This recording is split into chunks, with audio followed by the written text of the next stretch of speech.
سلام هموطنان عزیز، مخصوصا هموطنان ما که در بیرون از افغانستان زندگی میکنه و مخصوصا کسایی که در امریکا زندگی میکنه. شما این تصویر بالا رو ببینید، واقعا وحشت آور است، واقعا بسیار خطرناک است. لطفاً متوجه خود، اولاد و فامیلتان باشین و از طرف شب که استراحت میکنین حداقل یک بار یا دو بار دروازه های بیرون حتما چک بکنین که خدای ناخواسته باز نباشه.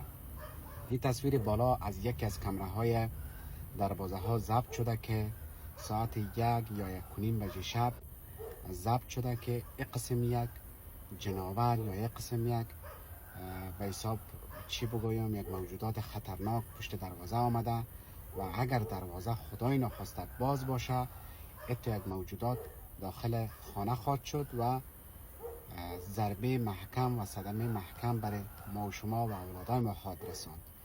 پس کسایی که در امریکا زندگی میکنه لطفا متوجه ازی باشه و از طرف شب حداقل یک بار دروازه بیرون چک کنید که بسیار خطرناک است.